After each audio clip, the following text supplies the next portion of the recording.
jedlo, ale výborné, tak skoro, že aj slávnostné by som povedala. Pozrite sa na túto nádheru. Toto je karé, prekrásne, nádherné, očistené, o všetko očistené, umyté, usušené, presne tak, ako má byť. A toto karé urobíme si v medovo-horčicovej omáčke. Je to fakt jednoduché a to môže byť aj slávnostné jedlo, na Silvestra, na Veľkú noc, hocikedy. No, jednoduchá vec. 2 lyžice medu, ja som ho už aj roztopila. Také 3-4 poriadne cesnakové struky. 4. Čo? Toto je tak pol kila mesa, plus minus, možno menej. Medzi tým si rozhrojte trúbu na 108, teda rúru na 180 stupňov, aby ste to potom dali do horúcej, lebo to je potom zase 10-15 minút, to už je úplne iné. To treba mať horúcej, tak? Dobre.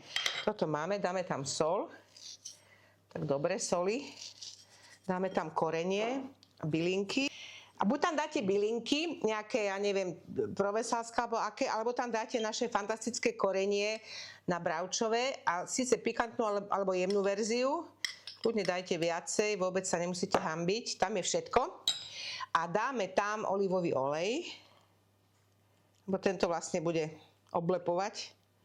Tak. A dáme tam horčicu. Dižonskú horčicu porádno. Tak, ešte tam dáme trochu, aby to bolo riadne tá omáčka. A čmajda. Zamiešame. Tak.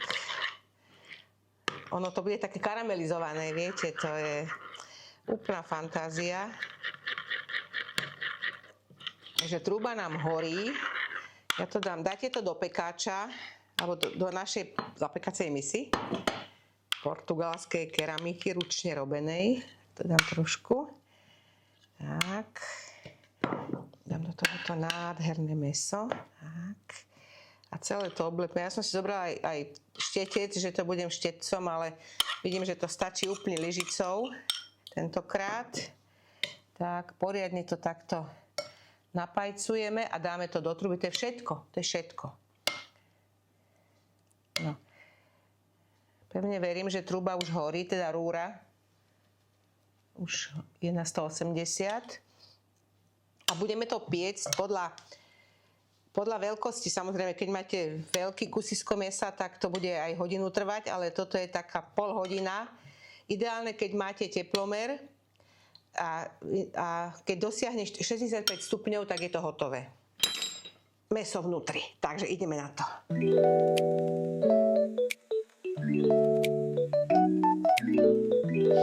Ideme si robiť prílohu. Nemusíte robiť furt len zemiaky. Ideme si urobiť kapustičky, to znamená ružičkovú kapustu, ružičkový keľ na slanine. Jednoduché, fantastické, geniálne. Poďte na to. Máme slaninku. Tak, na troške oleja. Opražíme. Tak.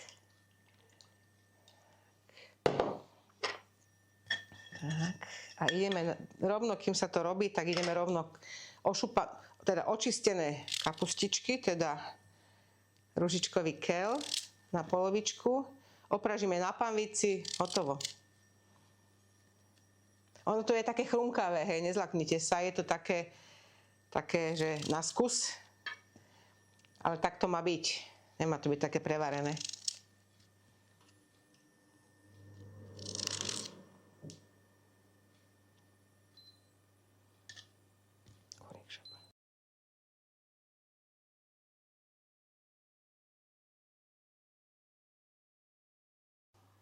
Jo. No, hotovo. My sme dokonca použili aj ten teplomer. Je to presne, ako to má byť. Pozrite sa na tú krásu. To je nádhera. Nechali sme to ešte oddychnúť nejakých 5 minút. Pozrite na tú krásu.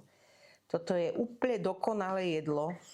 Fakt môžete to na slávnostné všelijaké, na slávnostné okamihy použiť.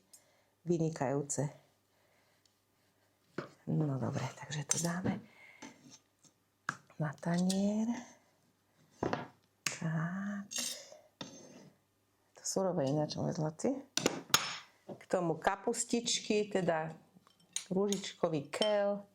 Pozrite, aký je výborný, s chrumkavou slaninkou. Paráda. Tak, a dáme tam trochu šťavy na vrch. Ups. No a trochu šťavy. A pozor, nech to nepolejem. Medovo-horčicovej, cesnakovej, výbornej. No, tak sa pozrite na tú krásu. Na mojej stránke Zuzana Machová.sk. Dobrú chuť.